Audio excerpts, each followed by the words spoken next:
So, when we are thinking of the utilitarian values or the theory of justice based on utilitarian, that means the basic needs, if they are satisfied, lead to the lacks and deficiencies with respect to a standard of mental and physical well-being. કોઈ પણ વ્યક્તિને મને આ મળ્યું નહીં, પરિસ્થિતિએ મારી સાથે અન્યાય કર્યો છે, કાયમ આ તો કોઈ જસ્ટિસ કહેવાય, આ તો મારી જોડે અન્યાય થયો છે, આ જે ભાવના નિર્માણ થાય છે એ ભાવના તેને કોઈ પણ એક વ્યક્તિને કેટલા પ્રમાણમાં સુવિધાઓ મળ્યા છે, સુખ મળ્યું છે, ભૌતિક સુખ જેને આપણે કહીએ છીએ, અને એની પાસે કેટલી પ્રોપર્ટી છે એના આધારે એ પોતે મૂલવતો હોય છે. તો આવી રીતે જે બેસિક નીડ્સના આધારે જે જસ્ટિસની ભાવના સમજવામાં આવે, જસ્ટિસનું ગ્રેડિંગ કરવામાં આવે, એને આપણે યુટિલિટેરિયન ઓર યુટિલિટેરિયનિઝમ કહીએ છીએ. So this theory of justice that is based on the balancing of actual facilities and what a person is seeking for or what he has sought for. So a basic needs minimum then is the minimum wherewithal required for a person to meet his or her basic needs.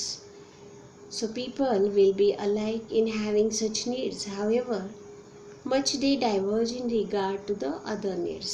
આપણે કેટલું પણ આપણી પાસે હોય તો એ આપણને વધારે જોઈતું જ હોય છે. એટલે so what does all this do for a utilitarianism? Quite a lot. The theory of the human good, the general conditions essential to a happy or desirable life.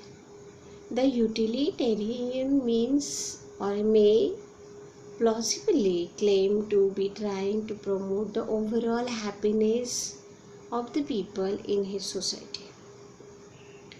એ માણસ પોતાના સમાજને, પોતાના જે બધા રિલેટિવ્સ છે કે જેટલા પણ એના સંબંધી વ્યક્તિ છે એ બધાને વધારે ને વધારે સમાધાન આપવાની કોશિશ કરતો હોય છે. એટલે એને જે ન્યાય કર્યો, whatever theory of justice, એ આવી સુખ સુવિધાઓ પર આધારિત હોય છે. તો આ રીતે યુટિલિટેરિયન કે theory of justice based on the principle of utilitarianism એ કહે છે કે thinks clearly in the mind. The utilitarian is in a position to argue about the item, the sorts of social arrangements that will deliver with the means and opportunities for the people to achieve their conception of a desirable life. John Stuart Mill, he is one of the three most important 19th century philosophers, particularly the utilitarian. The other two were Jeremy Bentham and Henry Sidgwick. So they argued that the freedom or liberty, both political and economic, were indispensable requisites for happiness. આપણે જો સમાધાન, સુખ અથવા happiness જેને આપણે કહીએ છીએ કે આનંદ મેળવવો હોય તો પોલિટિકલ ઇકોનોમિક ફ્રીડમ, લિબર્ટી હોવું બહુ જ જરૂરી છે. આવી વિચારધારા Jeremy Bentham, Henry Sidgwick and John Stuart Mill એમના ગ્રંથોમાં વિદિત કરી છે. So Aristotle, Mill, they argued that democracy and the basic political liberties, freedom of speech and the praise of assembly, of worship. So we also included all this in our fundamental rights. So these are the essential to the happiness of rational end choosers. For without them, they would be prevented from effectively pursuing their own conception of a good and satisfying life. Similarly, they argued that some degree of economic prosperity, wealth, that was indispensable to having a realistic chance of living such a life or realizing one's end. આ તો સ્વાભાવિક છે. માણસ પાસે સંપત્તિ હોય, property હોય તો એ વધારે સમાધાની દેખાવે. એ સમાજને એવું લાગે છે કે જેની પાસે વધારે સંપત્તિ એ વધારે સુખી છે.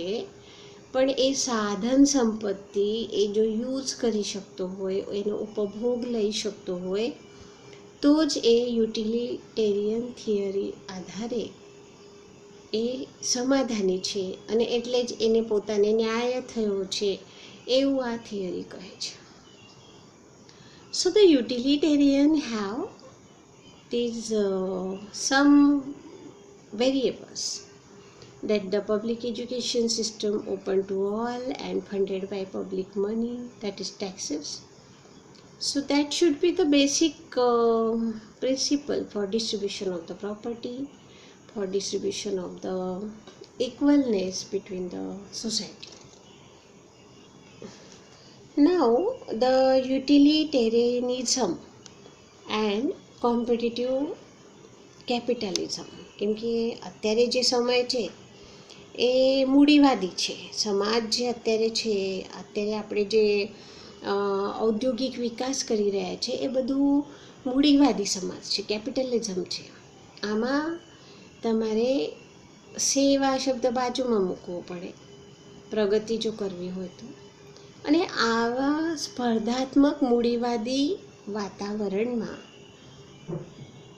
જે આનંદની વ્યાખ્યા આપણે કરી છે થિયરીઝ ઓફ જસ્ટિસમાં, એ યુટિલિટેરિયન થિયરી કેટલી બંનેમાં કેટલું સાધર્મ્ય છે અથવા એ એકબીજાને કેટલું કોન્ટ્રાડિક્ટ કરે છે એનો અભ્યાસ કરવો પડે. So the key claim about market capitalism for the utilitarian is that free unregulated markets efficiently allocate the resources, chiefly the labor and capital, in the production of goods. So by market it means only any pattern of economic activity in which buyers do business with the sellers. In the classical system of economic competitions in presupposed among producers or sellers, then towards the end of the 19th century, writers began to make explicit that competition required that there be or thereby a considerable number of sellers in any trade or industry in informed communication with each other. જે અત્યારે આપણે આંતરરાષ્ટ્રીય અને global માર્કેટિંગનો વારો છે, જે અત્યારે આપણે વધારે ને વધારે સંપત્તિને ઇન્ડસ્ટ્રીયલ, ઔદ્યોગિક અને જે બિઝનેસ મેનેજમેન્ટમાં નાખીએ છીએ, તો એ જે છે એ થિયરીઝ ઓફ જસ્ટિસ કરતાં, યુટિલિટેરિયન થિયરી કરતાં અલગ છે, કેમ કે આ કેપિટલિઝમ છે. So the notion of efficiency as applied to an economic system is many-sided. So it can be viewed merely as a matter of getting the most for the least.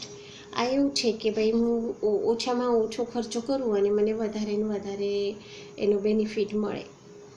સો આવી રીતે જો જોવા જઈએ તો યુટિલિટેરિયનના અમુક કન્ડિશન્સ છે.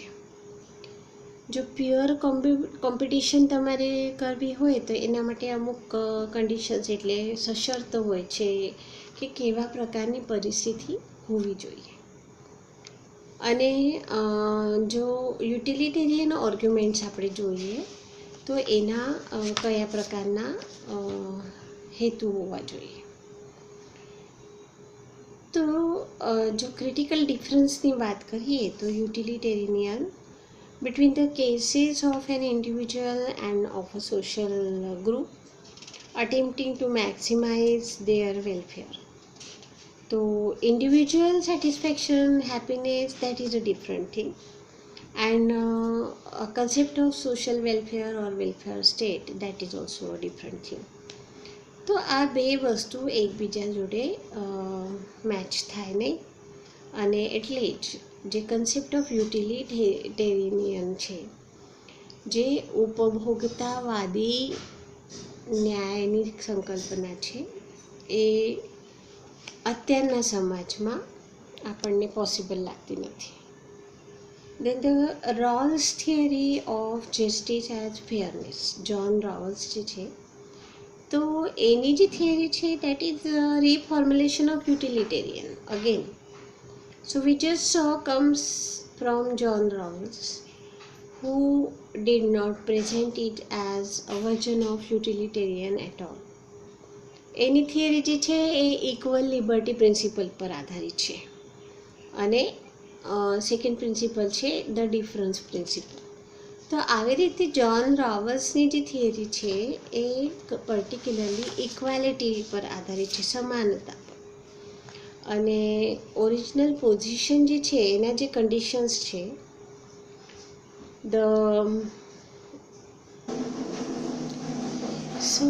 એના માટે જે કન્ડિશન્સ છે, the people in the original position are self interested in motivation, but they do not know what their particular interests are, or not about their inclination. So they do know the general condition of human life, what people are like generally, what social life is like. They know that they are to choose the fundamental principles of which ever after the basic instructions of their society are to be organized and evaluated. So in this way, why people do not choose the utilitarian theory of justice?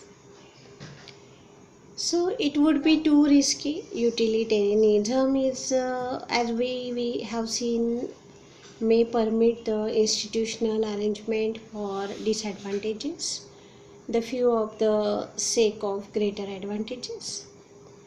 So equal liberty and difference between the principles, that is the major defect to accept the utilitarian theory of justice.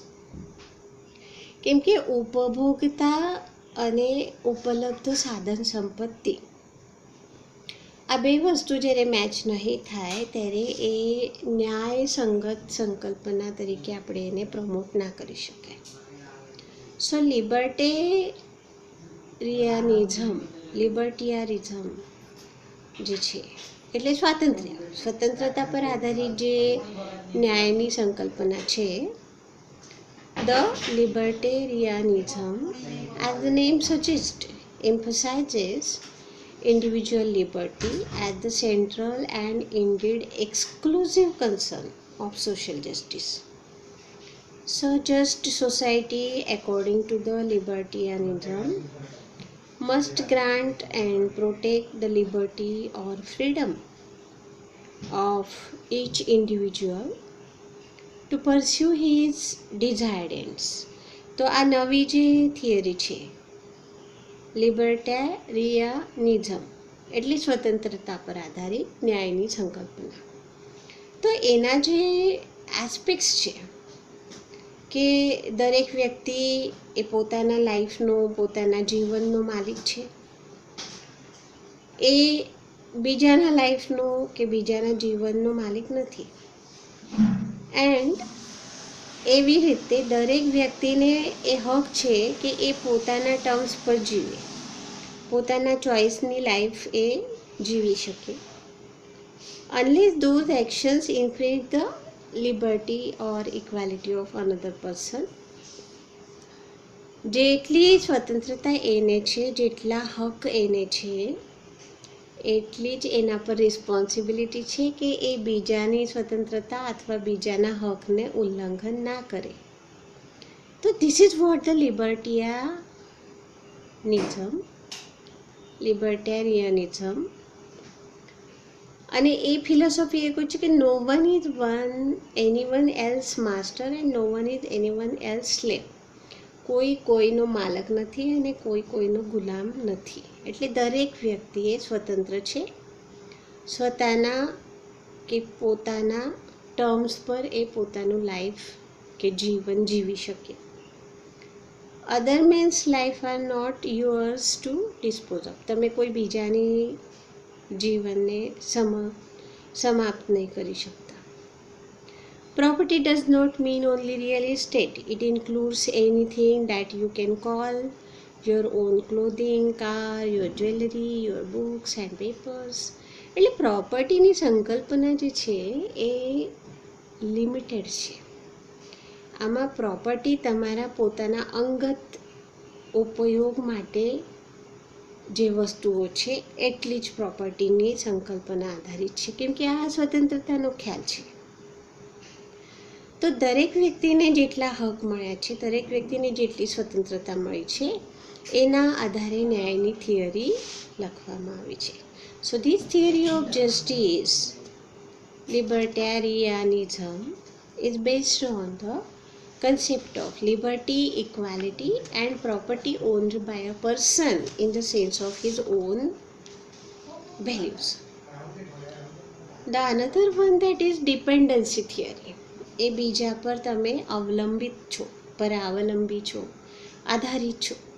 So dependency theory developed in the late 1950s under the guidance of Director of United Nations Economic Commission for Latin America, Raul Prebisch. Raul Prebisch જે છે એ અધ્યક્ષ છે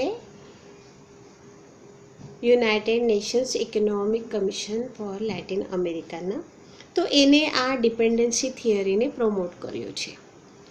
તો dependency થિયરીમાં એ શું કહે છે કે they were troubled by the fact that economic growth in advanced industrialized countries did not necessarily lead to the growth of poorer countries. ઔદ્યોગિક ક્રાંતિ કરી, ઔદ્યોગિક વિકાસ કર્યો, સંપત્તિ વધી, એનો એ મતલબ નથી કે દરેકની પ્રગતિ થઈ છે. આ જે પ્રિન્સિપલ છે એના આધારે ડિપેન્ડન્સી થિયરીને આપણે મૂલવી છે. ઇન્ડીડ કે જે ગરીબ દેશો છે, ગરીબ વિકસનશીલ અથવા અવિકસિત દેશો છે, એમને ત્યાં જસ્ટિસ મળતો નથી. Indeed, their studies suggested that the economic activity in the richer countries often lead to serious economic problems in the poorer countries. So in this way, he explained for the phenomena regarding what is the theories of justice and what is the actual circumstances in poorer countries. So these issues also made the political clashes, and hence dependency theory is not much satisfied by the social concepts. So dependency theory, the definition and history of theory suggests that the cause of low levels of development in less economically developed countries is caused by their reliance and dependence on more economically developed countries. એ જેટલા પણ વિકસનશીલ દેશો છે અથવા અવિકસિત દેશો છે જેમની આર્થિક અને સામાજિક પરિસ્થિતિ પછાત છે, એમનું કારણ જ એ છે કે એ કોઈ બીજા પર આધારિત છે. એ કોઈ બીજા દેશ પર, જે સાધન સંપન્ન દેશો છે, સંપત્તિવાન દેશો છે, એના પર અવલંબિત છે.